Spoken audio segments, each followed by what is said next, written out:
Hello friends, नमस्कार। मैं अनुराधा, ए health care professional, और स्वागत है आपका अनुराधा केयर के एक और नए इन्फॉर्मेटिव वीडियो में। बहुत सारे महिला कंसीव करना चाह रहे हैं, जल्द से जल्द प्रेग्नेंट होना चाह रहे हैं, लेकिन किसी कारण के वजह से आप प्रेग्नेंट नहीं हो पा रहे हैं या फिर कंसीव नहीं कर पा रहे हैं। तो आज की इस वीडियो में हम बात करेंगे कि प्रेग्नेंट ना होने पाने के क्या कारण है और उसका उपाय भी क्या है। देखिए दोस्तों, 80 से 90% जो महिलाएँ हैं वो लगभग 6 महीना या फिर 1 साल तक ट्राई करते हैं, फिर जाकर उनको कंसीव होता है या फिर वो प्रेग्नेंट बन पाते हैं।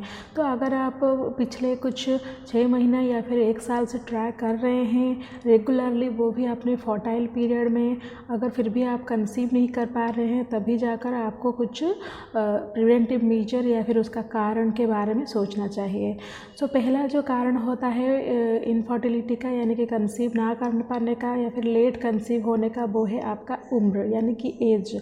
अगर आपका एज 35 से ज़्यादा है तो आपका जो एग का क्वालिटी है और जो क्वांटिटी है उसका जो वो धीरे धीरे ख़राब होते चला जा रहा है। इसीलिए उस केस में आपको प्रेगनेंसी कंसीव करने के लिए थोड़ा टाइम लग सकता है। साथ ही साथ अगर आपका हस्बैंड का एज 40 ईयर से ज़्यादा है तो भी उनका जो स्पर्म का क्वालिटी है और जो क्वांटिटी है और काउंट है वो भी धीरे धीरे कम हो जाता है। तो इस क्षेत्र में भी आपको कंसीव करने के लिए थोड़ा दिक्कत हो सकता है। दूसरा जो प्रॉब्लम है वो है आप एनओवुलेशन, यानी कि आपका पीरियड्स तो आता है लेकिन आपका जो ओवुलेशन नहीं होता है। इसको आप एनओवुलेशन साइकिल यानी कि एनओवुलेटरी साइकिल बोलते हैं। इसके बारे में एक डिटेल्स में मैंने एक वीडियो बनाया है, ऊपर आई बटन में मैं लिंक दे दूँगी। सो इसका भी बहुत सारे कारण हो सकते हैं, जैसे कि आपका ओवुलेशन नहीं हो रहा है या फिर आपका पीरियड्स इरेगुलर है या फिर आपको थायराइड का प्रॉब्लम है या फिर आपका पीसीओएस या फिर पीसीओडी का समस्या है या फिर आपका हार्मोनल इम्बैलेंस है, जैसे कि आपके शरीर में प्रोलैक्टिन का हार्मोन या फिर एफएसएच या फिर एलएचएस, ये सब हार्मोन का नॉर्मल क्वांटिटी नहीं है। तो ये सब अगर है तो आपका जो पीरियड्स है वो इरेगुलर हो जाएगा, आपका ओवुलेशन ही नहीं होगा। अगर एग ही रिलीज़ नहीं होगा तो प्रेग्नेंट भी नहीं हो सकते हैं। तो इसका भी मेडिकल साइंस में और आजकल की जो ट्रीटमेंट है उसमें ट्रीटमेंट बिल्कुल भी पॉसिबल है।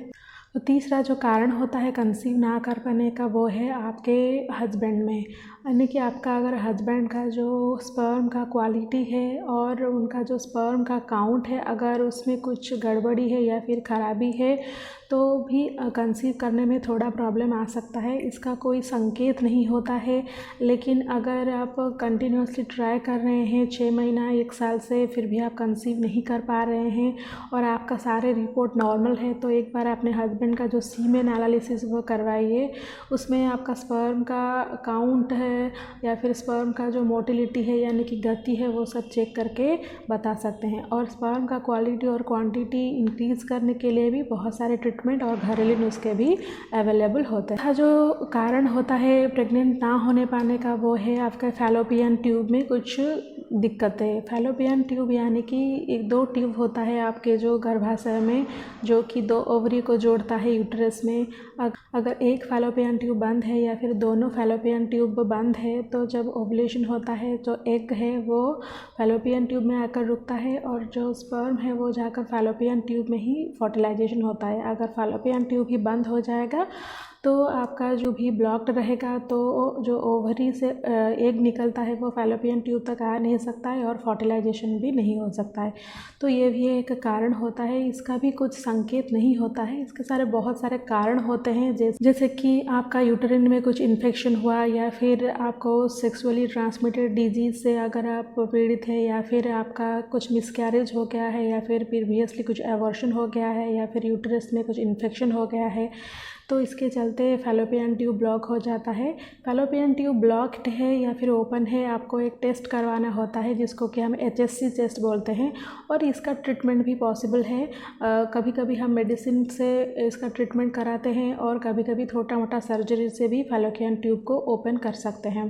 5वां जो कारण होता है वो है एंडोमेट्रियोसिस। एंडोमेट्रियोसिस यानी कि जो एंडोमेट्रियम लाइनिंग होता है यूटेरस के दीवार में जो चिपकता है, हर महीने ऐसा प्रोसेस होता है। अगर वही एंडोमेट्रियम टिश्यू यूटेरस के सिवाय, यूटेरस के अलावा और दूसरे ऑर्गन के में भी ग्रो करने लगे, जैसे कि ओवरी या फिर और सिस्टम में भी ग्रो करने लगे, तो इसको हम एंडोमेट्रियोसिस बोलते हैं। तो इस क्षेत्र में भी आपको पीरियड्स के दौरान बहुत ज़्यादा दर्द होता है और साथ ही साथ बहुत पेनफुल दर्द होता है, पीरियड्स इरेगुलर हो जाता है और कंसीव करने में भी दिक्कत होता है। इसका ट्रीटमेंट भी है, आप मेडिसिन से भी ट्रीटमेंट कर सकते हैं या फिर कुछ लैप्रोस्कोपिक सर्जरी भी होता है, इससे भी ट्रीटमेंट पॉसिबल है। छठा जो फैक्टर होता है प्रेगनेंसी ना कंसीव करने के लिए, वो है डिफॉर्मेशन इन योर यूटेरस। कई बार महिलाओं के या फिर कुछ लड़कियों का पैदाइशी यानी कि बर्थ से ही उनके जो रिप्रोडक्टिव सिस्टम है उसमें कुछ डिफेक्ट होता है।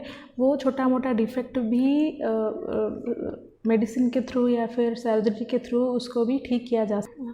और जो सब कारण होते हैं प्रेगनेंसी ना अचीव कर पाने का, वो है डिप्रेशन या फिर आपको डायबिटीज़ या फिर आप ज़्यादा स्ट्रेस ले रहे हैं, ये सब कारण भी छोटे मोटे कारण हो सकते हैं। देखिए दोस्तों, यूट्यूब में बहुत सारे वीडियो होंगे, ये कर लीजिए आप 15 दिन में गर्भधारण हो जाएगा, ये पी लीजिए और 1 महीने में आपका गर्भधारण हो जाएगा। देखिए दोस्तों, ऐसा कुछ भी नहीं होता है। अगर आप प्रॉपरली एक फर्टाइल पीरियड में, यानी कि आपका जो पीरियड्स है उसके 10 से लेकर 21 डेज तक इसी डेज में दौरान हर अल्टरनेट रिलेशन रख रहे हैं और इसी तरह से 6 महीना या फिर 1 साल ट्राई करने के बाद भी आप प्रेगनेंसी अचीव नहीं कर पा रहे हैं, तब आपको एक बार अपने गायनेकोलॉजिस्ट से ज़रूर मिलना चाहिए और अपना ट्रीटमेंट कराना चाहिए। आजकल का जो मेडिकल साइंस है वो बहुत ही एडवांस है। डॉक्टर्स और इनफर्टिलिटी स्पेशलिस्ट ही आपको इस क्षेत्र में मदद कर सकते हैं। और एक नए इन्फॉर्मेटिव वीडियो के साथ फिर मिलती हूँ, तब तक के लिए stay healthy and stay happy.